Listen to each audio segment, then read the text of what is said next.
ஏசபேல். ஏசபேலும் நீங்க கேள்விப்பட்டிருப்பீங்க. ஏசபேலும் மோசமான ஆளு, ஆகாவும் மோசமான ஆளு. மேரேஜ் ஆகி இவங்க 2 பேரும் என்ன செய்றாங்க, இவங்க பண்ணுது. அப்போ நிறைய கஷ்டம் எது இருக்குது, இவனை பத்தி நிறைய காரியங்கள் அதில் இருக்குது. அப்போ சீரியா ராஜாவாகிய பெனாதாத் வந்து இவங்க மேல யுத்தத்துக்கு வரான். சீரியா ராஜாவாகிய பெனாதாத் யுத்தத்துக்கு வரான். எத்தனை பேர்? 32 ராஜாவோட கூட்டிகிட்டு யுத்தத்துக்கு வரான். அப்ப யோசனை 32 ராஜாவும் கூட வரான் அப்படின்னா கிட்டத்தட்ட உலக யுத்தம் மாதிரி ஒன்று நடக்குது, பயங்கரமான யுத்தம். அப்போ அவன் என்ன சொல்றான், உன்னுடைய ஆடு மாடுகள், உன்னுடைய ஸ்திரீகள், உன்னுடைய பிள்ளைகள் எல்லாரும் எனக்கு சொந்தமானது, உன்னுடைய தங்கம் வெள்ளி எல்லாம் எனக்கு சொந்தமானதுன்னு இவன் சரிங்க. அப்படின்னாலும் அவன் என்ன செய்ய மாட்டான், கேட்க மாட்டாங்க. சண்டை போடணுங்கிற எண்ணத்தோட வந்து சண்டை போடுறான். அப்போ ஒரு தீர்க்கதரிசி ஒருத்தர் சொல்றாரு, நீ அந்த கூட்டத்துக்கு பயப்படாத, நீ போய் சண்டை போடு. இவன் மோசமானவன் இருந்தாலும் கர்த்தர் என்ன செய்யறாரு, உதவி பண்றாரு. இஸ்ரவேல ராஜாவாக அவன் அபிஷேகம் பண்ணியிருக்குது, கர்த்தர் என்ன உதவி பண்றாரு. இல்லை அந்த மாதிரி அவ்வளோ அற்புதமான அக்கிரம கடைசியில் வின் பண்றான். அதுக்கப்புறம் என்ன ஆகுதுன்னா, மலை தேவன், அதாவது மலையில ஜெயிச்சிடுறாங்க. அப்போ அவங்க கூட சேர்ந்தவங்க என்ன சொல்றாங்க, அந்த பெனாதாத்தோட சேர்ந்தவங்க சொல்றாங்க, அவங்களுடைய தேவன் மலை தேவன், அதனால நீங்க ஜெயிச்சீங்க. பள்ளத்தாக்குல விளையாடணும், சமவெளியில நீங்க சண்டை போட்டீங்கன்னா அவன் ஈஸியா எடுத்துக்கலான்ட்டு அங்கே சண்டை போடுறாங்க, அங்கேயும் இது பண்ணிடுறாங்க. அப்போ இந்த ஆகாபுங்கிறவன் அவ்வளவு மோசமானவனா இருந்தும் கடவுள் அவனுக்கு என்ன செய்யறாரு, உதவி பண்றாரு. அப்போ உதவி பண்ணும்போது நம்ம அதுல இருந்து என்ன செய்யணும், கடவுள் நமக்கு உதவி பண்றாரு. அதுல அவன் வந்து கடைசியில துடுத்தி சாம்பல் உட்காந்து மனசு திரும்புறான். திரும்பினதுக்கு அதுக்கு அப்புறம் உடனே அடுத்த அதிகாரத்தை பார்த்தீங்கன்னா, நாபால்னு ஒருத்தனுடைய திராட்சை தோட்டத்தை போய் என்ன செய்யறான், எடுத்துக்கிறான். அதாவது மனம் திருக்குள்ளதும் கேடுள்ளதுமா இருக்கிறது. அதனால நம்ம உலகத்துல யாரையுமே குறை சொல்லக்கூடாது. குறை சொல்றதா இருந்தா நம்மளை தானே குறை சொல்லிக்கிறோம், நம்மகிட்ட 1000 குறை என்ன செய்யுது இருக்குது. அதனால இன்னைக்கு நான் வந்து பேச நினைச்சது இந்த ஆகாவை பற்றி நிறைய டீட்டெயிலா பேசணும்னு நினைச்சேன். ஆனா அந்த ஆகாவுடைய என்னென்ன அந்த அருவறுப்புகள், ஒவ்வொரு காரியங்கள், அதனால அவனுக்கு ஏற்பட்டக்கூடிய ஒவ்வொரு காரியங்கள் கடவுள் அருந்து அவனை கொண்டு வந்தது. கடைசியில் அவன் என்ன செய்தான், அவனே விழுந்தெடுத்து தான் இறந்துட்டான். இந்த யூதாஸ் 4 செத்தான்ங்கிற மாதிரி இவனும் என்ன செய்தான், இறந்துட்டான். இப்போ வேதத்துல இருந்து ஒரு சில வசனங்கள் நம்ம எப்படி இருக்கணும், நம்ம வந்து உலகத்தோடு தான் இருக்கோம். உலகத்தோடு இருந்தாலும் அந்த உலகத்தோட கலந்துடக்கூடாதுங்கிறதுக்காக வேண்டி ஒரு சில உங்களுக்கு ஒரு எச்சரிக்கை வசனங்கள், உங்களுக்கு மாத்திரம் எனக்கு வந்து எச்சரிக்கை வசனங்கள்.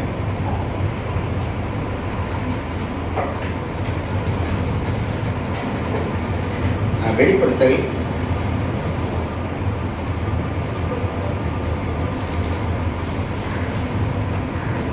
21:8. வெளிப்படுத்தல் 21:8. பயப்படுகிறவர்களும் அவிசுவாசிகளும் அருவருப்பானவர்களும் கொலைபாதகரும் விபச்சாரக்காரரும் சூனியக்காரரும் விக்கிரக ஆராதனைக்காரரும் பொய்யர் அனைவரும் 2ஆம் மரணமாகிய அக்கினியும் கந்தகமும் எரிகிற கடலிலே பங்கடையப்படுவார்கள். பயப்படுகிறவர்களும் அவிசுவாசிகளும் அது எல்லாத்தையும் ஒரு பார்வை பார்த்தோம்னா, முதல்ல பயப்படுகிறவர்கள் தேவனுடைய ராஜ்யத்தில் பிரவேசிக்க மாட்டாங்க அப்படின்னு. அதுல அருவருப்பானவர்கள் அருவருப்புன்னு அவங்க ஒருத்தனை பார்த்தா அருவருப்பு, அந்த மாதிரி அருவருப்பு இல்லை, அவங்க செய்யக்கூடிய காரியங்களுடைய அருவருப்பு இதில் சொல்லியிருக்கு. அருவருப்பானவர்கள் தேவனுடைய ராஜ்யத்தில் பிரவேசிக்க மாட்டாங்கன்னு இருக்குது. இந்த அருவருப்பான காரியங்களை பற்றி இப்போ நம்ம கொஞ்சம் பார்ப்போம். அந்த அருவருப்பான காரியங்கள் நிறைய காரியங்கள் நமக்கு வெளியேறமா தெரியும். பிரச்சாரம், பேசித்தனம், அப்புறம் அசுத்தம், காம விகாரம், பில்லி சூனியம், விக்கிரக ஆராதனை, இந்த மாதிரி நிறைய காரியங்கள் தெரியும். தெரியாத சில காரியங்கள் அதுல இருந்து அதுவும் அருவருப்பான காரியங்கள். அது என்னென்ன காரியங்கிறத இப்ப பார்ப்போம். உபாகமம் 18:9.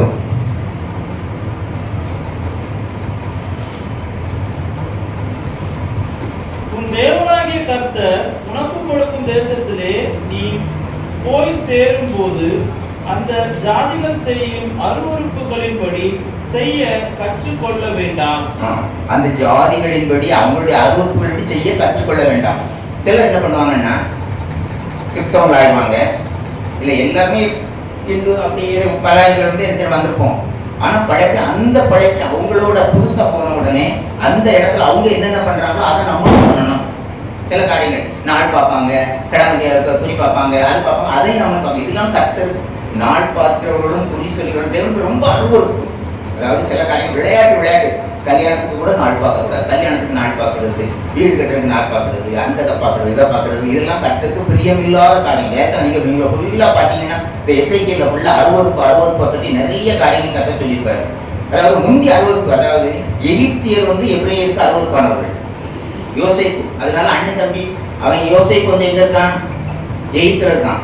அண்ணன் தம்பி எல்லாரும் இங்கே ஏப்ரேயர்கள் அவங்க வராங்க, சேர்ந்து சாப்பிட மாட்டாங்க, ஆனால் சேர்ந்து சாப்பிட்றாங்க. அப்படி சிலதில் எயித்தில் அறுவருப்பானவங்க, அது மேய்ப்பர்கள் அறுவருப்பாங்க. ஒவ்வொருத்தருக்கும் அறுவருப்பு. அந்த அறுவருப்புங்கிறது ஆரம்பத்திலிருந்தே செய்து இருக்குது. அது மாதிரி கடவுள் நிறைய காரியங்கள் சொல்லித்தாரு. அறுவருக்கிறார், நீங்களே சாப்பிடாத, அதாவது சிறகும் செதில் இல்லாத சாப்பிட வேண்டாம், அது உனக்கு அறுவருப்பாக இருப்பதாக.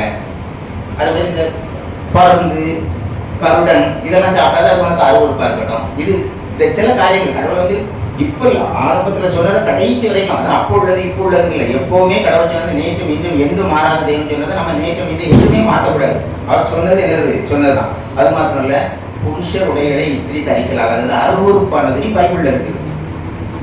இப்போ எல்லாமே என்ன செய்யுது, மாடல் ஆயிடுச்சு. அதாவது சொல்லுவாங்க பொதுவாக முந்தி என்ன பண்ணுவாங்கன்னா கிழிஞ்சதை தச்சு போடுவாங்க.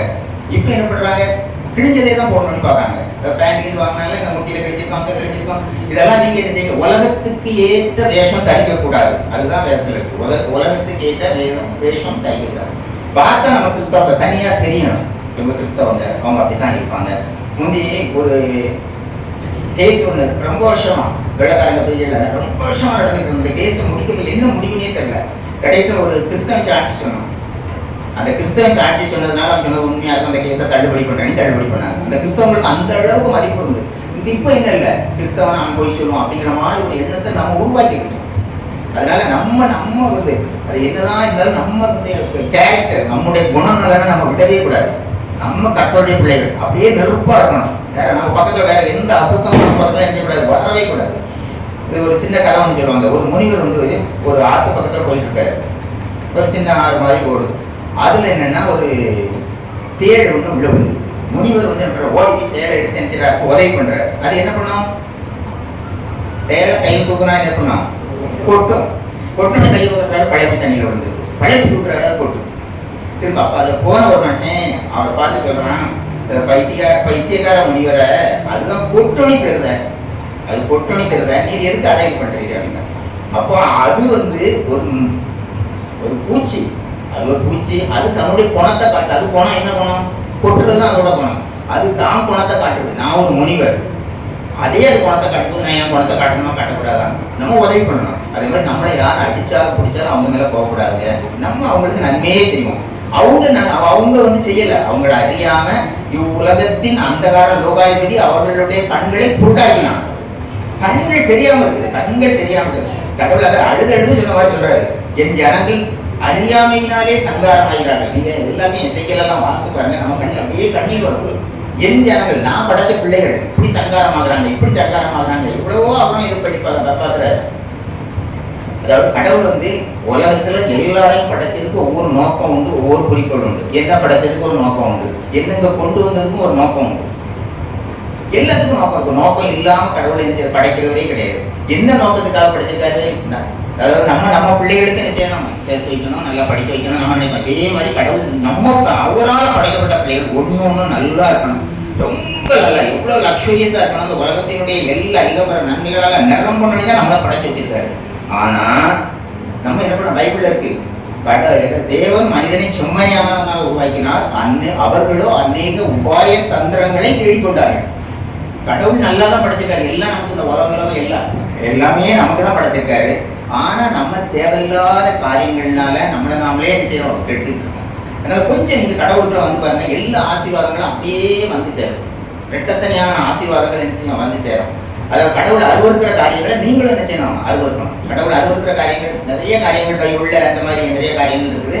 அதுல இப்போ நீதிமொழிகள்ல இருந்து ஒரு சில காரியங்களை நான் உங்களுக்கு சொல்றேன். அதாவது அருவருப்பு எதுலாம் அருவருப்புன்னா, இப்போ நீதிமொழிகள் 26, 25. நீதிமொழிகள் 26, 25. அவன் இடம் பேசினாலோ அவனை நம்பாதே, அவன் இருதயத்தில் 7 அருவருப்புகள் உண்டு, பகையை வஞ்சகமாய் மறைத்து வைக்கிற. அவன் இருதயத்தில் 7 அருவருப்புகள் உண்டு. இந்த 7ங்கிறது பொதுவாக பைபிள்ல ஆசீர்வாதமானது. 7 வார்த்தைகளை சொன்னாரு, 7 தூதர்கள், 7 பொன்குத்து விளக்குகள், இந்த 7 அருவருப்புகள் சொல்லியிருக்கு. நேர் ஆப்போசிட். அந்த 7 அருவருப்புகள், அதாவது அவனை நம்பாதே, அவனை முன்னால் ஒரு வார்த்தை இருக்கும், பகைஞன். 7 அருவருப்புகள். சரி, அடுத்தது பகையை வஞ்சகமாய் மறைத்து வைக்கிறவன் எவனோ அவனுடைய பொல்லாங்கு மகா சபையிலே வெளிப்படுத்தப்படும். சரி, நீதிமொழிகள் 6 இதான் இப்போ இந்த டாபிக்ல தான் நம்ம பார்க்க போறோம். நீதிமொழிகள் 6 16 இருந்து 19.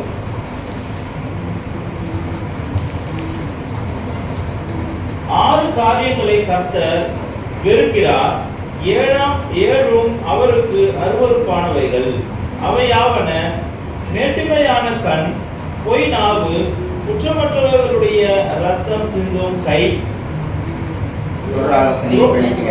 துராலோசனையை பிணைக்கும் இருதயம், தீங்கு செய்வதற்கு விரைந்தோடும் கால், அபத்தம் பேசும் பொய் சாட்சி, சகோதரருக்குள்ளே விரோதத்தை உண்டு கொண்டுதல் ஆகிய இவைகளே.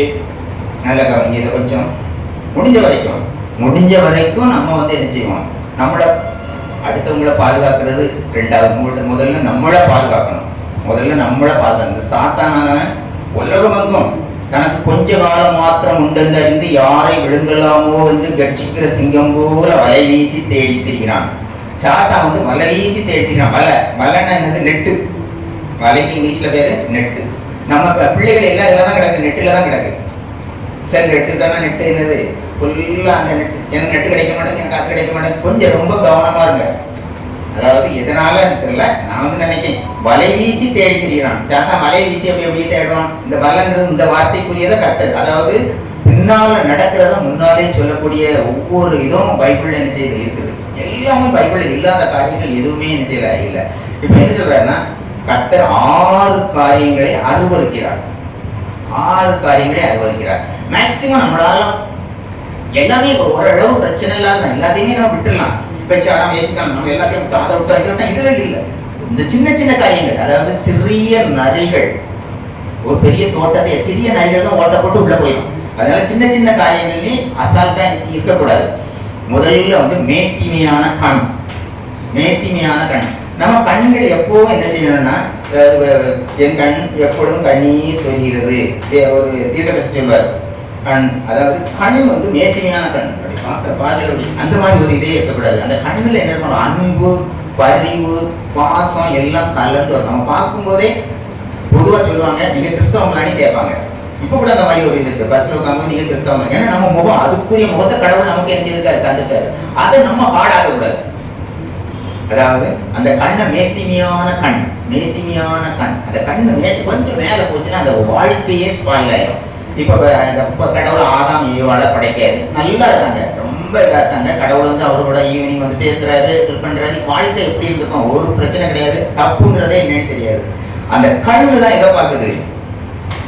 நடுவிருட்சத்தினுடைய அந்த பழத்தை பார்க்குது. அந்த பழத்தை பார்த்தோன்னே அவளுக்கு அந்த பழத்து மேல ஒரு ஆசை. அதோட எல்லாமே என்ன செய்ய முடியுது. அதனால இந்த கண்ணை ரொம்ப பாதுகாப்பா வச்சுக்கோங்க. நம்ம அதாவது இதெல்லாம் நம்ம கண்ட்ரோலுக்குள்ள உள்ளது. கண்ணு நம்ம கண்ட்ரோல்ல உள்ளது. பார்க்கணும்னா பார்க்கலாம், பார்க்காம இருக்கணும்னா பார்க்காம இருக்கலாம். கடவுள் எப்படி படைச்சிருக்காரு. நம்ம எப்படி பார்க்கணும்னா, அதாவது நெடுக போய் தண்டிக்கப்படுகிற பேதைகளா இல்லாதபடிக்கு நம்மளை பார்த்துக்கணும்.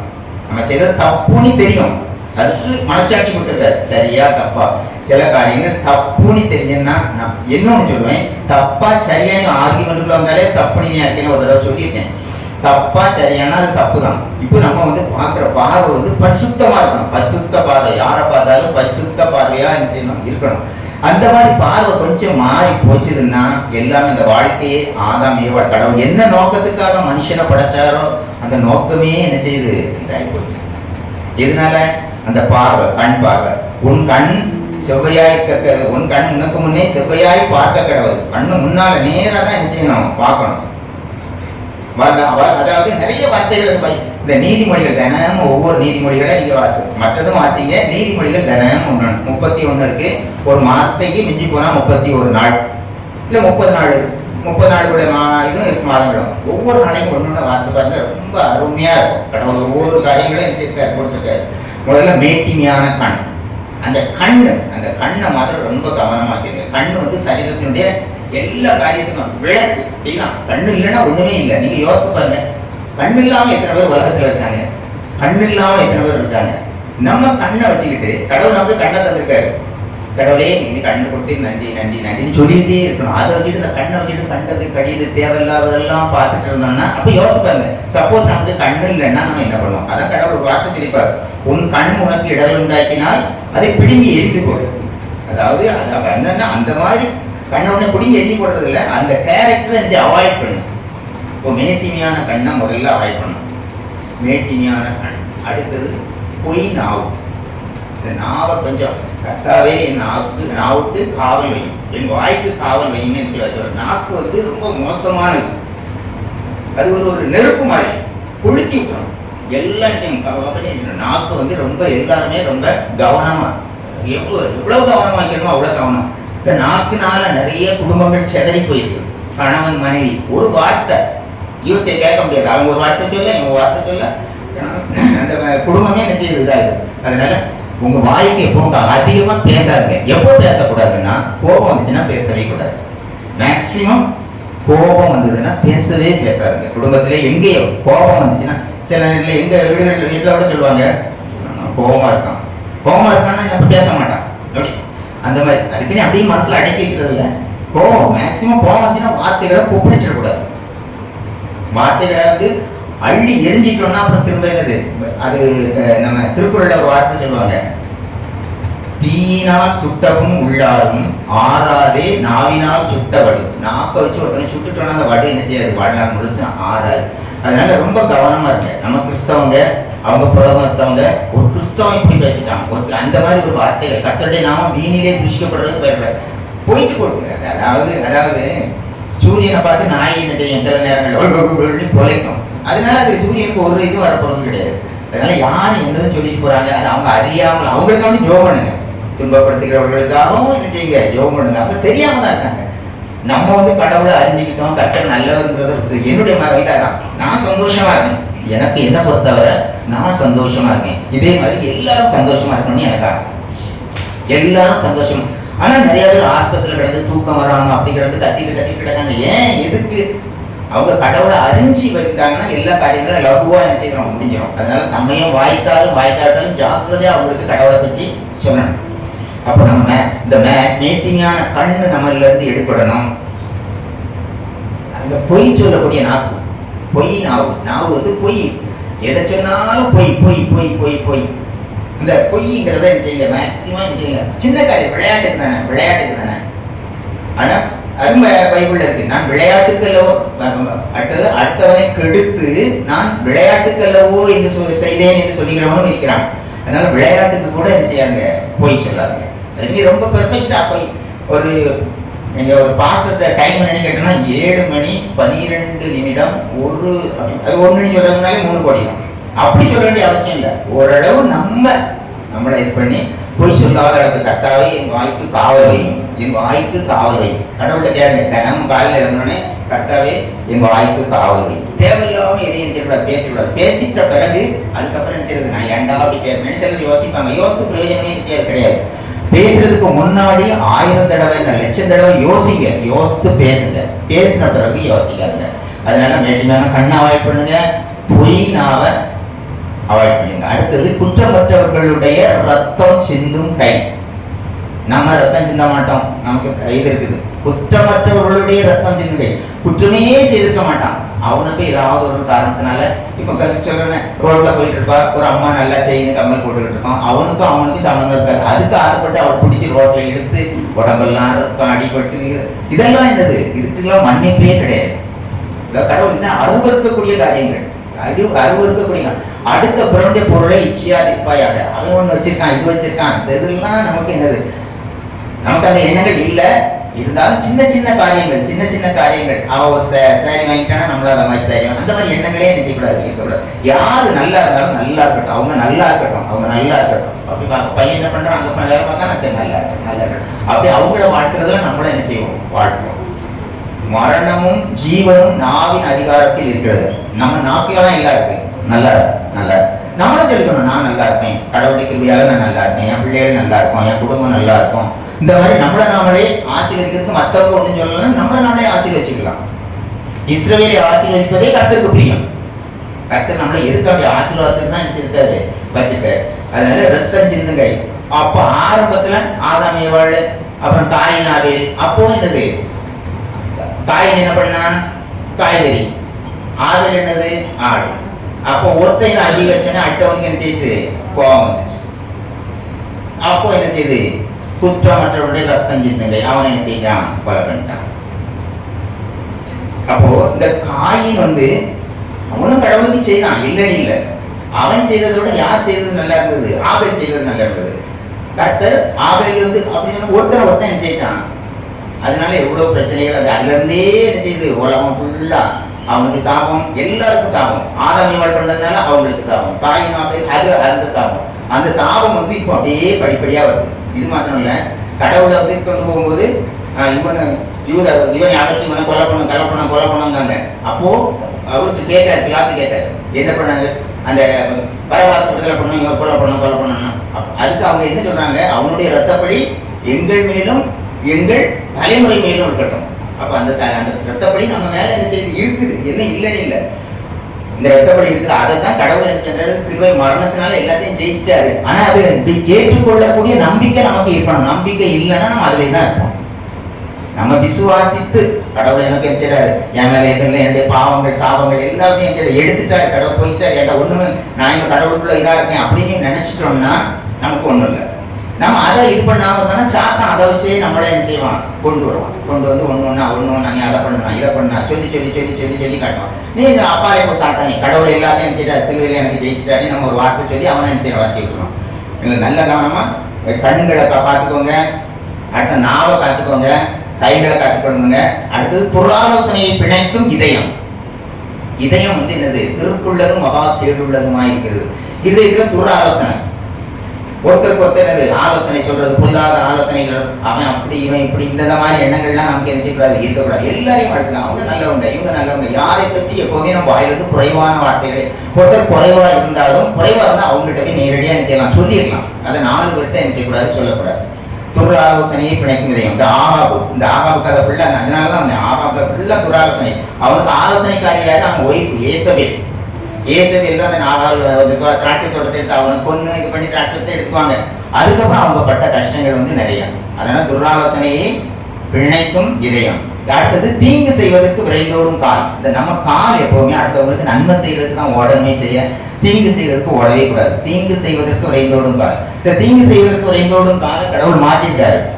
சவுல் வந்து என்ன பண்றாரு, அங்க எல்லா கிறிஸ்தவங்களை கொல்லணும்னு நினைக்கிறாரு, போறாரு, முதலில் வேகமா போறாரு. கடவுள் அவரை சந்திச்சு அவரை இந்த சவுல பவுலா எனக்கு மாத்துறாரு. கடவுள் எல்லாரையும் மாத்துறதுக்கு வல்லமையா இருக்காரு. அவரும் ஒப்பு கொடுத்துட்டாரு. அந்த மாதிரி கடவுள் நம்மளை சந்திக்கும் போது ஒவ்வொரு நேரங்களும் என்ன நோக்கத்திற்காக, என்ன திட்டத்திற்காக இந்த உலகத்துல என்ன படைச்சு கடவுளை கேளுங்க. கடவுளை இந்த உலகத்துல படைச்சது சும்மா சும்மா பொம்மை விளையாட்டு பொம்மை அப்படி பஞ்சம் இல்லை. ஒன்னொன்னுக்கும் ஒவ்வொரு நோக்கம், ஒவ்வொருத்தருக்கும் ஒவ்வொரு நோக்கம் இல்லாம அவர் படைக்கிறது கிடையாது. ஒவ்வொரு நோக்கம், அந்த நோக்கமும் திட்டமும் நிறைவேற நான் இந்த தத்தம் செய்யணும், தத்தம் செய்யுங்க, கடவுள்கிட்ட கொடுத்துருங்க. கடவுளே உடைய நோக்கமும் திட்டமும் எனக்கு என்னன்னு தெரியல, நீ உடைய நோக்கத்தின்படியும் உடைய திட்டத்தின்படியும் என்ன செய்ய நடத்துங்க. எனக்கு என்ன கடவுள்கிட்ட அதான் சொல்லுவேன், உன் நோக்கம் ஏதோ ஒரு நோக்கத்தோட படைச்சிருக்கீரு, ஏதோ ஒரு திட்டத்தோட படைச்சிருக்கீரு. எத்தனையோ மரணப்படுக்கையிலிருந்து நான் தப்பி வந்திருக்கேன், ஏதோ ஒரு நோக்கம், அந்த நோக்கம் திட்டமும் நிறைவேற. ஆனா எனக்கு என்னன்னா ஊழியம் செய்யறதுக்கு ஆசை. ஊழியம் செய்யணும்னா எனக்கு அந்த மாதிரி எக்ஸ்பீரியன்ஸ் அனுபவம் ஒண்ணுமே கிடையாது.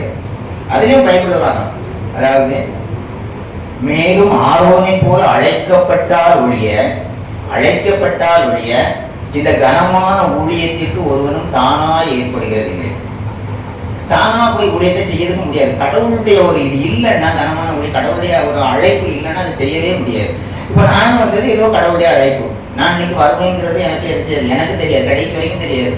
அந்த நம்ம பிரதர் லாரன்ஸ் அங்கே ஒரு சின்ன பிரச்சனைன்னு எனக்கு ஃபோன் பண்ணாரு, பிரதர் நீங்க கொஞ்சம் போய் சொல்லுங்க. இப்போ அவர் பேசுறதுக்கு பதிலாக நான் உங்கள்கிட்ட என்ன செய்றேன், நம்மகிட்ட எல்லா மாசத்துல எல்லா அழுக்குகள் கசப்பு எல்லாத்தையும் நான் திரும்ப சொல்றேன், யார் மேலேயும் போகக்கூடாதுங்க. அவங்க அவங்களா இல்லை, அந்த கால லோகாதிபதி பிடியில இருக்காங்க. அவங்க அந்த லோகாதிபதி பிடியில இருக்காங்க. அவங்கள ஒண்ணுமே பண்ண முடியாது. அதாவது அவனுக்கு செம்மையா இருக்கும், மனுஷனுக்கு செம்மையாய் தோன்றுகிற வழி உண்டு, அது முடிவோ மரண வழி. கடைசியில் அவனுடைய நிலைமையை பார்த்தா ரொம்ப மோசமா இருக்கும். கடவுளே அவன் அந்த மரணத்திலிருந்து மீட்டு கொண்டு வரணும், அவனுக்கு அப்படி ஜெபம் பண்ணணும். நமக்கு விரோதமா வரவங்க ரொம்ப நாளைக்கு இருக்க முடியாது, அவங்களால சர்வை பண்ண முடியாது. நம்ம அவங்களுக்காண்டி ஜெபம் பண்ணணும். அது தெரியாம தெரியாம அறியாமலும் உணராமலும் கடவுள் அந்த உள்ளதை வாசித்து பாருங்க. ஏசாயாவிலாம் பார்த்தீங்கன்னா என் பிள்ளை ஐயோ ஐயோ இப்படி சங்காரமாகறாங்க, என் பிள்ளைகள் இப்படி போறாங்களே இப்படி போறாங்களே இப்படி போறாங்களே கதறுவார். அதெல்லாம் நம்ம வாசித்து பார்த்து கடவுளுக்காக எனக்கு என்ன சொல்லியிருப்பாரு, சர்வ சிருஷ்டிக்கும் சுவிசேஷத்தை பிரசங்கிங்கன்னு சொல்லியிருப்பாரு. அது மாதிரி தீங்கு செய்வதற்கு குறைந்தோடும் கால், அந்த காலை நம்ம என்ன செய்யணும், அவாய்ட் பண்ணணும். அபத்தம் பேசும் பொய்ச்சாட்சி, நான் பார்த்தேன் நான் பார்க்கல, அதாவது கண்ட உள்ளதை உள்ளதென்றும் இல்லதை இல்லதென்றும் சொல்லுங்க. இதற்கு மிஞ்சினது தீமையா இருக்கும். ஒரு காரியத்தை பார்த்தியா, நான் பார்த்தேன், பார்க்கலையா பார்த்தேன், அப்படியே இது பண்ணக்கூடாது. அதுதான் அவனா சில நேரங்கள்ல சஜஷன் வரும், ஏதாவது ஒரு பொருள் காணாம போயிருக்கும், என்ன ஊருக்கு தீர்மானம், அவ தான் வந்துட்டு போனா அவளா தான் இருக்கும். ஆக்சுவலா என்ன நடந்திருக்கும், வீட்டுக்குள்ள யாராவது அதை நினைச்சிருப்பாங்க எடுத்து நம்ம. அதனால வீணா யார் மேலேயும் பழியை போட்டு நினைச்சக்கூடாது. அதாவது அபத்தம் பேசும் பொய் சாட்சி. இந்த சிலர் வந்து கோர்ட்ல போய் சாட்சி சொல்லுவாங்க, காசு வாங்கிட்டு சாட்சி சொல்லுவாங்க. இதெல்லாம் பெரிய கட்டத்துக்கு விரோதமான அருவறுப்பு. ரொம்ப இந்த அருவறுப்பான காரியங்கள்லாம் நம்மளை விட்டு எடுபட்டுறோம். அபத்தம் பேசும் பொய் சாட்சி. கடைசியில் ஒரு காரியத்தை சொல்லுவோம், 6 அவருக்கு அருவறுப்பான, அதாவது 6 காரியங்களை கர்த்தர் வருகிறார், 7 அவருக்கு அருவறுப்பானவர்கள். கடைசியில் ஒரு காரியத்தை சொல்றாரு, சகோதரருக்குள்ளே விரோதத்தை உண்டு பண்ணுறாரு. அண்ணன் தம்பிக்குள்ள விரோதத்தை உண்டு பண்றது. நம்ம என்ன பண்ணணும், சமாதானம் பண்ணிக்கிறவர்கள் பார்க்காம சமாதானம் பண்ணி அவங்கள ஒன்னா சேர்க்கணும்னு தான் பார்க்கணுமே தவிர அவங்கள பெட்டி விடுறது நம்முடைய இது என்ன செய்யாது. அந்த மாதிரி இருக்கவே கூடாது. நம்மகிட்ட சில காரியங்கள் மனசுக்குள்ள ஏதாவது இருக்கு, அவன் இப்படி அங்க பிரிச்சிடணும் அங்க பிரிச்சிடணும், அந்த எண்ணமே என்ன செய்யக்கூடாது, இருக்கக்கூடாது. அண்ணன் தம்பி அவங்களுக்குள்ள 1000 இருக்கும், நம்ம அவங்களே என்ன செய்யணும், சகோதரருக்குள்ளே விரோதத்தை உண்டு பண்ணுதல் கர்த்தருக்கு பிரியமில்லாத ஒரு அருவருப்புங்கிறது மனசுல வச்சுக்கோங்க. சகோதரருக்குள்ள விரோதத்தை, நீ இப்படியா இருக்க, உன்னை என்ன பண்றேன் பாரு, உங்க அண்ணன் சொல்லி அப்படி பண்ணி கூப்பிடுறேன், எதையாவது பண்ணி உன் சொத்து அவன் அந்த பண்றான், அந்த தென்ன அவன் அதை எடுத்து போயிட்டான், இதை எடுத்து போயிட்டான், அவன்கிட்ட போய் ஒன்ன சொல்றது, இவன்கிட்ட போய் ஒன்ன சொல்றது, அந்த பிரச்சனைகள்லாம் என்ன செய்யக்கூடாது, மனசுலயே வரக்கூடாது. அதனால இந்த மாதிரி காரியங்கள், இந்த அருவறுப்புகள் எல்லாம் நம்மள இருந்து சம்பூர்ணமா நீக்கிறணும். வெளியரங்கமா தெரியக்கூடிய அருவறுப்புகள், பச்சாரம், வேசித்தனம், அசுத்தம், காமகாரம், விக்கிரகாராதனை, பில்லி சூனியம், அந்த இதெல்லாம் இருக்கு. கோபங்கள், வைராக்கியங்கள், சண்டைகள், மார்க்க வேதங்கள், இதெல்லாம் கண்ணுக்கு தெரியுது. இது தெரியாது என்னன்னா, முதல் இது மேட்டிமையான கண், அதுல என்ன பாவம் இருக்கு அப்படின்னு நினைப்போம். கண் அப்படி பார்க்கணும், அந்த பார்வையிலே என்னது அன்பும் பாசமும் கஞ்சி ஓடணும், அப்படி இருக்கணும். பார்க்குற பார்வையிலே என்ன செய்யணும், நம்முடைய அன்பையும் பாசத்தையும் காட்டுற மாதிரி இருக்கணும். அடுத்தது நாவு. நாவு வந்து அடுத்தவங்களுக்கு ஆசீர்வாதமான வார்த்தைகளை, இது என்ன செய்யும், ஒன்றும் செய்யாது. பையனுக்கு காய்ச்சலா, சிலர் போய் பையன் ஆஸ்பத்திரியில் அட்மிட் பண்ணியிருப்பாங்க, ரொம்ப சீரியஸான கண்டிஷனாக இருக்கும். அந்த அவர் 3வது வீட்டுக்காரி இருக்கா, அந்த பையனுக்கு இதே மாதிரி தான் எடுத்து 3வது நாளில் ஆழ விட்டு, இந்த மாதிரி பேச்செல்லாம் நினச்சிக்கூடாது. பேச மேக்சிமம் அதுதான். இதெல்லாம் ஒன்றும் இல்லை, எல்லாம் தெரியாதுக்கா, அந்த அவனுக்கு கொண்டு இருந்து உண்மையிலே ஒரு இன்சிடென்ட் நடந்தால் கூட அப்படி சொல்லக்கூடாது. அது எல்லாம் இதெல்லாம் ஈஸியாக இதெல்லாம். அப்போது வாழ்வது சார்ந்து நாவினுடைய அதிகாரத்தில் இருக்கும். நான் சின்ன வயசுல படித்தேன், ஒரு டாக்டரு, அவரோட ஃப்ரெண்டு. அந்த டாக்டர் வந்து பெரிய டாக்டர், அவர் சொல்லப்படி நடக்கும், பிழைப்பான்னா பிழைப்பான், இறந்துருவான்னா இறந்துரும். அதனால அந்த டாக்டர்கிட்ட ஒரு கவர்னே சொல்லிடுவார், இந்த கேஸ் இது பண்ண ரொம்ப சீரியஸாக இருக்கும், இது ஒன்றும் இல்லை எடுத்துக்கலாம். சில கேஸ் என்ன செய்வாங்க, இந்த கேஸ் இது அதை சொல்லிடுவார். இப்போ அவரோட ஃப்ரெண்டு, 2 பேரும் திக்கு ஃப்ரெண்டு, அந்த ஃப்ரெண்டு வந்து சாகக்கூடிய ஸ்டேஜில் இருப்பான். டாக்டர்கிட்ட போனால் தான் தெரியும். டாக்டர் பார்ப்பாரு, அவன் என்ன செய்ய மாட்டான், பிழைக்க மாட்டான்னு தெரிஞ்சிடும். பிழைக்க மாட்டான்னு தெரிஞ்சிடும். இந்த டாக்டர் இதுவரைக்கும் சொன்ன காரியம் எதுவுமே தப்பாகலை, ஒரு கதை எதுவுமே தப்பாகலை. அதனால ஃப்ரெண்டு வந்து டாக்டர் கையை பிடிச்சா, டாக்டர் நான் பிழைப்பேனான்னு கேட்பான். இவருக்கு என்ன உண்மையை பொய்யை தான் சொல்லணும். அப்போ அவர் சொல்லுவார், இப்போ ஒன்றும் இல்லைப்பா, நீலாம் பிழைச்சிக்குவாங்க. சொன்ன மாதிரி 2வது நாளையில் அவன் எழுப்பி என்ன செய்வான், போய்வான். அதாவது வார்த்தை தான் உயிர்ப்பிக்கிறதும் கொள்ளுறதும் எல்லாமே அந்த வார்த்தை தான். அதனால இந்த நாவின் எல்லாரும் மரணம் ஜீவன் நாவை வந்து நல்ல காரியங்களுக்கு உபயோகப்படுத்துங்க. கண்ணை நல்லா வச்சுக்கோங்க. அடுத்தது நாக்கு நேர்மையான கண், பொய் நாவு, அந்த இதெல்லாம் அப்படியே அவாய்ட் பண்ணிடணும். குற்றமற்றவர்களே ரத்தம் செஞ்சுங்க. எந்த பிரச்சனை நமக்கு இல்லை, நம்ம யாரையும் இது பண்ண மாட்டோம், அடிக்க மாட்டோம், பிடிக்க மாட்டோம், அந்த இது சரி, அதை இது பண்ணிக்கலாம். அப்படி ஒன்னொன்னா பாருங்க, கண்ணுக்கு தெரியாத சில காரியங்கள். துர்ராலோசனை பண்ணிக்க, இதயம் எப்பவுமே கர்த்தாவே என் இதயத்துக்கு எப்பவும் என் இதயத்துல நீரையிடும். கர்த்தர் இதயத்தில் இருந்தாங்கன்னா நமக்கு தேவையில்லாத எண்ணங்கள், சிந்தனைகள் என்ன செய்யாது, வராது. அதாவது துர்ராலோசனை பண்ணிக்க இதயம், தீங்கு செய்வதற்கு விரைந்தோடும் காலையும் என்ன செய்யுங்க, எப்பவும் பாருங்க. நல்ல பாதைகளுக்கு நல்ல எல்லாம் யாரெல்லாமோ எங்கெல்லாமோ போயிருப்பாங்க. ஆனா நீங்க தேவனுடைய ஆலயத்துக்கு வரணும். இது ஒரு குறிக்கோள், கடவுளுடைய குறிக்கோள். வந்து கடவுளுடைய செய்தி கேட்கணும் அப்படிங்கிற ஒரு காரணத்துக்காக கடவுளுக்கு உங்களை கொண்டு வந்திருக்கிறாரு. அது தீங்கு செய்வது குறைந்தோடுங்கால், அபத்தம் செய்து பேசும் பொய் சாட்சி, சகோதரருக்குள்ளே விரோதம். இந்த மாதிரி எல்லா விதமான அருவறுப்புகளையும் நம்மள இருந்து நீக்கிட்டோம்னா நீக்க முடியும், நம்மளால நீக்க முடியும். எப்படி நீக்க முடியும்? கர்த்தருடைய ஒத்தாசையினால் நீக்க முடியும். நம்ம முடியும்னு நினைச்சா முடியவே முடியாது. கடவுளே இப்படி பஸ்தாவி கொடுத்தாலும் எனக்கு அந்த இதை தாங்க முடியல, அந்த சில காரியங்களை தாங்க முடியல, எல்லாத்தையும் நான் அப்படியே பாதத்தில் வைக்கேன், நீர் தான் எனக்கு எல்லாம், நீர் தான் எனக்கு எல்லாம், நீ கடவுள்கிட்டே நினைச்சிடறாங்க வச்சிருக்கேன். காலையில தினம் எழும்பும்போது இன்னைக்கு நான் என்ன செய்யணும், கடவுளை நீர் கற்றுத்தாங்க. அதாவது சொல்லுவாங்க, கடவுள்கிட்ட கேளுங்க, கடவுள் என்ன சொல்றாரோ அதுபடி செய்யுங்க அப்படின்னு சொல்லிடுவாங்க. நம்ம கடவுளை எப்படி கேட்கறது, கடவுள் எப்படி சொல்லுவாங்கிறது நமக்கு என்ன செய்யாது, தெரியாது. கடவுள் பேசுறது சிலருக்கு வேதத்தின் மூலமாக பேசுவார். அதுக்கு வேதத்தை டக்குன்னு ஒரு எடுத்து அப்படி பார்க்கறதுன்னு இல்லை. கடவுளே நீ எனக்கு கடவுள், அதாவது நம்ம மனசு கடவுளோட இருக்கும்போது கடவுள் அப்ப அதை நம்ம கூட என்ன செய்வார், பேசுவார். இந்த பழைய காலத்துல ஒவ்வொரு தீர்க்கதரிசி எல்லாரோடையும் கடவுளை பேசிட்டார். இப்பவும் அந்த கடவுள் இப்பவும் இருக்கதான் செய்யறாரு, பேசுவார். இப்பவும் பேசுற நிறைய பேர் பேசுறாங்க கூட, கடவுள் பேசினார் சொல்லுவாங்க. கடவுள் நம்மகிட்ட பேசுவார். பேசுறதுக்கு நம்மகிட்டையும் பரிசுத்தம் காணப்படணும்.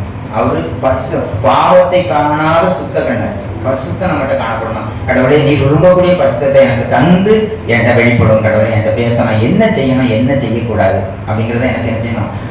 இந்த ஒவ்வொரு நாளும் ஒரு பாட்டு, பெருமாள் பாட்டு, இந்த நாளின் ஒவ்வொரு நிமிடமும் உந்தன் நினைவால் நிரம்ப வேண்டும்.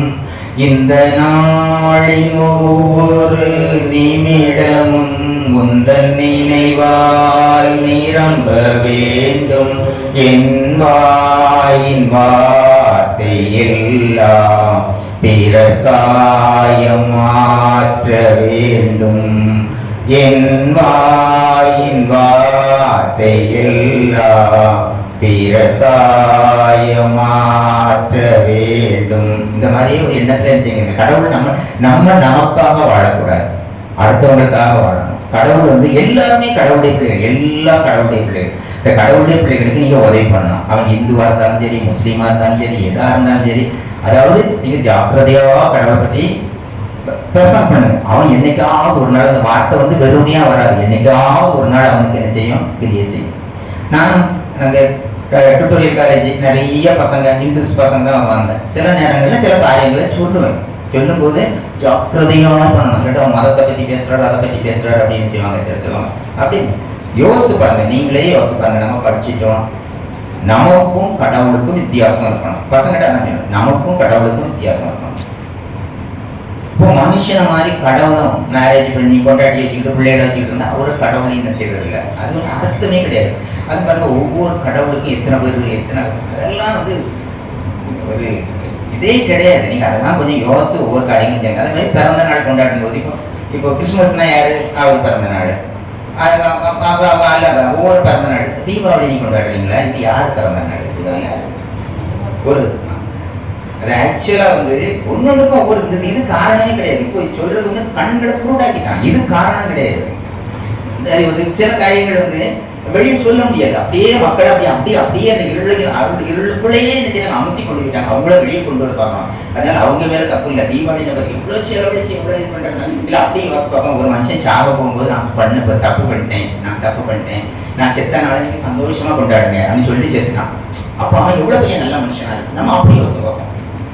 அதனால கடவுள் என்ன சொல்றாரு, கடவுளே நான் தப்பு பண்ணிட்டேன் கடவுளே அப்படின்னு கடவுள் நம்ம மன்னிச்சு என்ன செய்வார், ஏற்றுக்குவார். அதே மாதிரி ஒவ்வொரு காரியங்களையும் பாருங்க. இந்த மாதிரி தேவையில்லாத இதுக்குள்ள கொண்டு இது பண்ணாங்க. அறியாமலும் உணராமலும் இருக்கிறாங்க, அந்த காலத்துல இருக்காங்க. அவங்களுக்காண்டி நீங்க ஜெபம் பண்ணுங்க. ஏன்னா மனப்பாரம் தான், அவங்க தெரியாம தான் இருக்காங்க, தெரியாம இருக்காங்க. அவங்க கண்கள் குருடா இருக்காங்க. என்ன பண்ணுவாங்க, எங்க போவாங்க, அங்க முட்டின்னு திட்டிட்டு விடுவான். அதுக்காகிட்டு அவன் எங்க முட்டான் அங்க முட்டான் அவங்க கோவப்படுறதுல அர்த்தம் இல்லை. அவங்களுக்கு தெரியல. கர்த்தர் நல்லவர் என்பதை ருசித்து பாருங்க. நம்ம ருசிச்சு பார்க்கணும். அதை அவங்கள்ட்ட சொல்லணும். சொல்லி அவங்கள கர்த்தர் நல்லவர். அவங்க என்ன பண்றாங்க, உள்ளுக்குள்ளே அந்த கஞ்சா போதை இதை வச்சுட்டு அதுக்குள்ள கொண்டு வச்சு சீனியை போட்டோன்னா இனிக்காது. உள்ளுக்குள்ள வெளியே துப்பணும். அதை வெளியே கொண்டு வரதுக்கு சாந்தமா அவங்களுக்கு கடவுளை பற்றி சொல்லணும். அதனால எந்த காரணத்தும், அதாவது கடவுள் ஒவ்வொரு காரியத்துக்கும் நன்மையாக தான். இப்போ நான் யோசித்து பார்ப்பேன், இவ்வளோ செய்தார் இந்த நம்ம லாரன்ஸ் பிரதர் பற்றி எனக்கு முந்தைய அதிகமாக தெரியும். அங்கே இங்கே ஒரு தடவை கூப்பிட்டு வந்திருக்காரு. அப்புறம் இன்னொரு சர்ச்சைக்கு ஒரு தடவை போயிருக்கோம், அவ்வளோதான் தெரியும். அப்போ பிரதரோடையும் வந்துட்டேன். அந்த அவர் இன்ஜினியர். இவங்கெல்லாம் எதுக்கு இப்படி தெரியணும், இவங்களுக்கு எல்லாமே இருக்குது, எல்லாம் இருக்குது, பேசாமல் இருந்துக்க வேண்டியதான். அதாவது நம்ம பெற்ற இன்பத்தை அடுத்தவங்களுக்கு கொடுக்கணுங்கிற எண்ணத்தோடு அறைகிறது. அந்த லாரன்ஸ் பிரதர் அங்கே ஒரு சர்ச்சை அனுப்பப்பட்ட ஒரு சர்ச்சைக்கு எனக்கு அவரை பற்றி ஒன்றுமே தெரியாது. அப்போ அந்த சர்ச்சில் அப்போ என்னென்னா ஷால் போடணும்னு சொன்னாங்க. அப்போ அவர் என்ன சொன்னார், லாரன்ஸ் பிரதர் எனக்கு ஷால் போட வேண்டாங்க. அப்போ நான் லாரன்ஸ் பிரதர் சொன்னேன், பிரதர் அப்படியே ஆசையோடு இது பண்ணுறாங்க. அந்த பாஸ்டர் என்ன சொன்னார், நான் இது வரைக்கும் யாருக்கும் ஷால் போட்டது கிடையாது. என்னென்னா ஏதோ ஒரு இடத்துல ஒரு மலையா பெரிய மலை மேலே இருந்து கீழே 1.5 கிலோமீட்டர் கீழே இருந்து இறங்கி கீழே ஒரு பைப்பு தண்ணி அடித்து மேலே கொண்டு போகணும். அப்போ அந்த ஆட்கள் ஏறி முடியாது. இப்போ இறங்கும்போது கூட இறங்குவாங்க, ஏறும்போது கூட தண்ணி வச்சுட்டு மேலே ஏற முடியாது. அதனால இவர் நம்ம லாரன்ஸ் பிரதர் ஒரு 1.5 லட்சம் ரூபாய்க்கு அந்த மேலே ஒரு போர் போட்டு கொடுக்குறாங்க. எல்லாருக்கும் அந்த எண்ணம் என்ன செய்யாது, எல்லாரும் சந்தோஷமா இருக்கும். அதாவது அப்போ மனசுல என்ன இருக்கும், நம்ம செய்து பார்த்தா தான் தெரியும். அதாவது இங்கிலீஷ்ல அப்படி சொல்லுவாங்க, quality of mercy is not strained, it offers as a gentle rain from heaven upon the place beneath it is twice plus. ரெண்டு பேருக்கும் சந்தோஷமா இருக்கும். கொடுக்குறவங்களுக்கு சந்தோஷமா இருக்கும், வாங்குறவங்களுக்கும் சந்தோஷமா இருக்கும். எப்பவுமே ரெண்டு பேருக்கும் சந்தோஷமா ஒரு நிலைமை வரவே வராது. கோர்ட்ல கேஸ் நடக்குது, தீர்ப்பு என்ன செய்யுது, எனக்கு சாதகமா இருந்துச்சுன்னா என் எதிராளிக்கு போவாங்க, அவனுக்கு என்ன வேதனையா இருக்கும். சந்தோஷம் தரக்கூடிய ஒரே இது வந்து குவாலிட்டி ஆஃப் mercy. நானும் என் ஒய்ஃப் அவள் பொன்னேரியில் தான் ஒர்க் பண்ணுறாள். பஸ் ட்ரெயினில் ஏற்றி விட்ற கழிப்பு போகிறேன். அப்போ அது ஒரு அம்மா இருந்தது. அந்த அம்மா வந்து ஐயான்னு அப்போ நான் என்ன ஒரு என் ஒய்ஃப் அப்புறம் 5 ரூபா எடுத்து கொடுத்தா. சரி, திரும்ப வரும்போது எனக்கு அந்த அம்மாவை பற்றி இதாக இருந்தது. ஒரு 10 ரூபாய்க்கு கொடுத்து கடவுளை பற்றி 2 வார்த்தை எனக்கு இருந்தது. சரி, பார்த்த உரிமையாக வராது, சரி சொல்லுவோம் அப்படின்ட்டு அந்த அம்மாட்ட கடவுளை பற்றி 2 வார்த்தை சொல்லிட்டு அது எழுத முடியல. என்ன பிரச்சனையே தெரில. ஐயா இந்த கடையில் போய் எனக்கு ஒரு இட்லி வாங்கிட்டு வைக்கலாம். இட்லி வாங்கணும்னா பேசிக் பில்டிலேருந்து அங்கே உள்ள வேற எங்கேயோ போய் வாங்கணும். வாங்கிட்டு எனக்கு கையில் 10, 20, 30 ரூபாயா எடுத்துறது. நானும் 10 ரூபாயா எடுத்து வந்து இருக்கட்டும் நம்ம வாங்கிட்டு பிற போய் கொண்டு வாங்கி கொடுத்துட்டு அதுக்கு இருக்கிற சந்தோஷம் 1 கோடி ரூபா கொடுத்தாலும் அந்த சந்தோஷம் என்ன செய்யாது இருக்காது. 2 கையெடுத்து அப்படியே அப்படிப்பட்ட ஆசீர்வாதத்தை நீங்கள் வாங்கணும். ரொம்ப செலவழிக்க வேண்டியதில்லை. இப்படிப்பட்ட கஷ்டப்பட்ட ஆட்கள் அந்த மாதிரி ஆட்கள் என்னுடைய நான் இப்போ ஏன்னா கடவுளை இந்த ஊழியத்துக்கு இல்லைன்னா அப்படியே ரோட்டோடி அந்த போகும்போது காலையில் வாங்கி போகும்போது அந்த பிச்சைக்காரன் அவன் கிடந்தானா அவங்க 2 வார்த்தை சொல்லிட்டு ஒரு வடையை ஒரு டீயை வாங்கி கொடுத்துட்டு, அதான் அவங்க வந்து ரைட்டு, அவங்களுக்கு வந்து பசி. நமக்கு கடவுளை கருவியால பசி இல்லை. பசி இருக்கும்போது அவங்க கடவுளை தேடுறதுக்கு ஒரு முடியாது. அதனால அவனுக்குரியது கொடுக்கணும். ஏதாவது கொஞ்சம் நம்மளால முடிஞ்சதை கொடுத்து அது பண்ணோன்னா அதோடைய எனக்கு அந்த அதை மறக்கவே முடியல. அந்த பொம்பளை அப்படியே நான் அப்படியே திரும்பி பார்த்தேன், நான் போச்சேன். அதுக்கப்புறம் என்ன செய்யுது, அப்படியே என்ன இருக்காது, என்ன இருக்கு, ஒரு இட்லி குட்டியும் ஒரு 3 இட்லியும் ஒரு வடையும் வாங்கி எனக்கு அது ஒரு சந்தோஷம். அதாவது அதனால நமக்கு இந்த மாதிரி சந்தோஷம், இந்த மாதிரி ஒரு சந்தோஷம். நான் சில நேரங்கள் கொடுக்கும்போது அதாவது கடவுளை பற்றி சொல்லுவேன். சில நேரங்களில் கடவுளை பற்றி சொல்ல முடியாது, கிறுக்கனாக இருப்பான். அவங்க கடவுளை பற்றி என்ன சொல்ல முடியும்? அப்படியா நான் அவங்களுக்கு ஏதாவது ஒன்று இது செய்கிறேன், அது நமக்கு ஒரு சந்தோஷம். ஒருத்தருக்காக மாதிரி பிஸ்கட் வாங்கி கொடுத்தேன். பிஸ்கட் வாங்கி கொடுக்கும்போது கொடுத்துட்டு திரும்ப அவர் எந்த ஊருன்னா மதுரையாம். நான் தரையில் ஊந்து எப்படி வந்தாரு, என்ன வந்தாரு தெரியல, ஊந்து தான் போகிறாரு. என்ன பண்ண பிஸ்கட்டு ஒரு டீ அங்கே பக்கம் தட்டி போய் வாங்கி அதையும் வாங்கி கொடுத்து டீ குடிச்சு பிஸ்கட் திரும்ப வந்து என்ன பண்ணுறான்னு பார்க்காம பிஸ்கட் எல்லாம் தூக்கி என்ன செய்யறாரு, ரோட்டில் வீசியிருக்காரு. நாய் தின்னுட்டு இருக்கு. அப்போ இல்லை எனக்கு அப்படி இல்லை, அவங்க என்ன பிடிக்கிறியா அப்படின்னு இல்லை, நம்ம சாப்பிடணும், அதுக்கு யார் கொடுப்பா? அப்போ பாருங்க நம்மளோட அமைப்பட்டு, அதாவது நமக்கு ஏதாவது கிடைக்குது, அந்த நாய்க்கு யார் கொடுப்பா? அப்படி அதாவது பொதுவாக அப்படிப்பட்ட ஆட்கள்கிட்ட அப்படிப்பட்ட எண்ணங்கள் என்ன செய்யும் இருக்கும். நம்ம உயர்வான ஆட்கள்கிட்ட அந்த எண்ணம் என்ன செய்யாது இருக்கு. அதனால எப்பவுமே யாரையுமே அற்பமா நினைக்கிறாங்க. ஒவ்வொருத்தருக்குள்ளேயும் ஒவ்வொரு மனசு இருக்குது. யார் மனசையும் காயப்படுத்தாதுங்க. ஏன்னா சின்ன வார்த்தை தான். அது கொஞ்சம் ஒரு பேசுறதுக்கு முன்னாடி கொஞ்சம் யோசித்து ஒவ்வொரு காரியத்தையும் பேசுங்க. கர்த்தர் இருக்கக்கூடிய அந்த காரியங்கள், அந்த 7 காரியங்களை கர்த்தர் அறிவிக்கிறார். கொஞ்சம் திரும்ப சொல்றேன், மேட்டிமையான கண், அப்ப என்னது, பொய் நாவு, குற்றப்பட்டுள்ள ரத்தம் சிந்தும் கை, துராலோசனையை பிணைக்கும் இதயம், தீங்கு செய்வதற்கு விரைந்தோடும் கால், அபத்தம் பேசும் பொய்ச்சாட்சி, சகோதரருக்குள்ளே விரோதத்தை உண்டு பண்ணுது. இந்த மாதிரி இந்த அருவறுப்புகள் நம்மளால இந்த அருவறுப்புகளையாவது விட்டுட்டு எப்பவுமே கடவுளோடு இருங்க. கடவுள் உங்களுக்கு பெரிய பெரிய காரியங்களை செய்வார். வேண்டிக் கொள்கள் நினைப்பதுக்கும் அதிகமாக செய்வார். அவர் நம்ம ஒவ்வொருத்தரையும் ஆசீர்வதிக்கிறது தான். இஸ்ரவேலை ஆசீர்வதிப்பதே அவருக்கு பிரியம். இஸ்ரவேல் கடவுள் இருக்காது இல்லைங்கிறது வேற ஒண்ணுமே வேண்டாம். இப்போ நீங்க எதை மாதம் பார்த்துக்கோங்க, இஸ்ரவேலை மாதம் இஸ்ரேல் சண்டை நடக்குது. இஸ்ரவேலை யாரும் ஒன்றும் பண்ண முடியாது. எப்போவே உள்ளது. இப்போ இஸ்ரேல்ல தேவாலயம் இருக்க இடத்துல அல்-அக்ஷான்னு ஒரு மசூதி இருக்குது. இன்னும் கொஞ்ச நாளையில அந்த மசூதி இடிக்கப்பட போகுதுன்னா எப்படி இடிக்க போகுதுன்னு எனக்கு செய்யாது தெரியாது. அதுக்கு என்னென்னலாம் பைபிள் அந்த பூமி எரிச்சு வரும், அது இருக்கும், ஏதோ ஒரு நாள் அதுல தேவாலயம் கட்டப்படும். அதுக்கப்புறம் கட்டடைய வாழ்க்கை இருக்கும்னு நினைச்சாங்க சொல்றாங்க. அதனால எல்லாத்தையும் பார்த்துக்கோங்க, கட்ட நீங்க வேற எதுவும் வேண்டாம். இஸ்ரவேலை யாரும் தொட முடியாது. இஸ்ரேலில் எத்தனை பேர் தெரியுமா? நம்ம சென்னையில் இருக்கிற மாதிரி தான். இஸ்ரேல்ல மொத்தமே 80 லட்சம் பேர் தான் இருக்காங்க. இஸ்ரேலில் இருக்கிறது இருக்காங்க.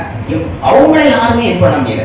6 அரபு நாடுகள் ஒன்று சேர்ந்து இப்போ எல்லாம் சேர்ந்தாச்சு. எல்லா நாடுகளும் ஒன்று சேர்ந்து அவங்களால ஒண்ணுமே தெரியல பண்ண முடியல. ஏன்? அதுல ஹமாஸ் தலைவன் சொல்லியிருக்கான், அவங்களுடைய தெய்வம் இங்க ஏவுகணை அனுப்புறாங்களாம். ஏவுகணை அனுப்புறதுல அந்த ஏவுகணை அவங்களுடைய தெய்வம் திருப்புறான். இவன் சாட்சி சொல்லல, ஹமாஸ் தீவிரவாதி அவன் சாட்சி சொல்றான். அவங்களுடைய தெய்வம், அதான் நம்முடைய தெய்வம் பெரியவர். அவங்க நம்மளை விட சாத்தானுக்கு அதிகமா தெரியும், கடவுள் தான் பெரியவர், கடவுள் தான் பெரியவர், கடவுள் தான் பெரியவர்னு தெரியும். அந்த அவனுக்கு தெரிஞ்ச அளவுலாவது நம்ம நினைச்சோம், நம்ம கருத்து உயிரோட இருக்காரு, நினைவு இருக்காரு, இப்பவும் ஜெயிக்கிறாரு. அவர் நம்ம எல்லாரையும் பார்த்துக்கிட்டு இருக்காரு, எல்லாரையும் ஆசீர்வதிக்க காத்திருக்காரு. கர்த்தாவே ஆசீர்வாதையும் கரங்களை நீட்டி அவர்கிட்ட நேர ஆசீர்வாதத்தை வாங்கிடுவாங்க. எல்லாமே நம்ம தான் இருக்குது, வேற யார்ட்டும் இல்லை. நம்ம கடவுளே கடவுளே கடவுளே கடவுளை பிடிச்சிட்டோம்னா நமக்கு ஒண்ணு வாரத்துக்கு எல்லாத்தையுமே செய்யலாம். தூசியை தட்டி போடுற மாதிரி தட்டி போட்டே இருக்கணும். கர்த்தரை நம்பியே ஜீவிப்போம், எதுவுமே நமக்கு எது செய்யாது. கர்த்தர் தாமே நம்ம எல்லாரையும் ஆசீர்வதிப்பாரு. ஆமாம்.